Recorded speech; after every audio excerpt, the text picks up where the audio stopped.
in our late bulletin at 10:30. David Cameron called this summer's riots sheer criminality. But who exactly were the criminals and why did they do it? A full picture is now emerging.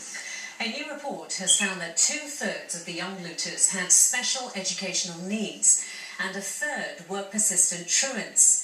Now, one Midland city is using the information to try to prevent a repeat of the unrest. Alison Mackenzie reports. Hundreds of young people joined in the rioting. Here in Birmingham, they targeted the city centre. The aim to smash, grab and run away with all that they could steal. There were smaller pockets of violence in Nottingham. The targets here were mostly police stations and vehicles. Here, an 11-year-old girl was filmed throwing bricks. She later admitted criminal damage. The government has ordered a full inquiry into the riots. A committee of MPs is looking into the policing of the disorder.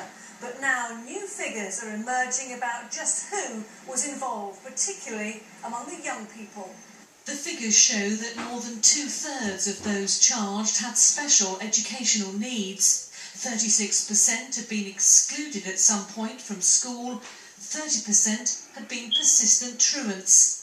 As for gang membership, only 3% of offenders in the West Midlands were affiliated to gangs. In Nottinghamshire, slightly higher at 17%.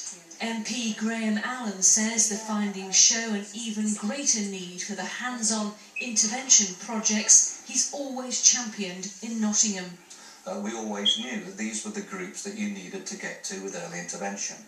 And if you bring effective parenting skills, if you develop the social and emotional capability of these babies, children and young people before they get into trouble, then you'll be saving yourself a lot of money, a lot of problems, and I believe massively reducing the likelihood of further outbreaks of the sort of rioting that we saw over the summer.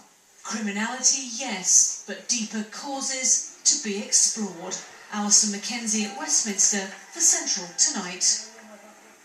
Well, joining us now is Raheem Mohammed from the charity Young Advisors in Sandwell. Raheem, what do you think is the best way to engage young people so they don't get involved in these criminal acts?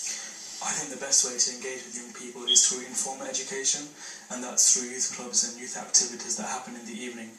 Because let's face it, that's when they're free and that's when they've got time to spend and find out more information and access services. Now, what about this idea that, especially in this report, that it champions early intervention and also talks about role models providing new ways to behave? I mean, who are the role models for young people nowadays? Are they the right people who are the role models? I think a lot of the time that role models, young people find that role models are within their families, because if you look at other people such as politicians, teachers, they may not be able to relate to them so much, whereas within their families, their fathers and mothers and brothers and sisters, and also local youth workers, they need to be able to connect with those people that they consider to be their role models. Now, just now you were talking about youth clubs and so on, but they don't exist anymore, do they? It's a shame that youth services are being cut, and this is why young people feel that they are underrepresented, because they have nowhere to go, and also because they're being underrepresented, and also because there are no youth services or youth clubs for them to go to, they're not able to voice their opinions to the right people in the right way. So what do they do then? What is there for them to do? So I think it's about working with young advisors locally who are available, and also about working with local youth workers to voice their opinions to local youth services as well. Because if young people don't get their voices out there, then they're not going to be heard, and they have to be heard in the right way. What about the schools, though? Do you think they're doing enough to inspire young people? Unfortunately, I don't think personally that the schools are doing enough to inspire young people. However, they need to be working more in terms of after-school clubs to get young people back into education, and also to be working harder in terms of achieving more in education as well. The usual 9 to 3 won't just do, unfortunately. That comes back to the cuts, though, doesn't it, again? So it's a vicious circle in many respects. Unfortunately, yes, for the young people. Okay, well, we'll have to leave it there. Thanks for joining us. Thank you, Raheem.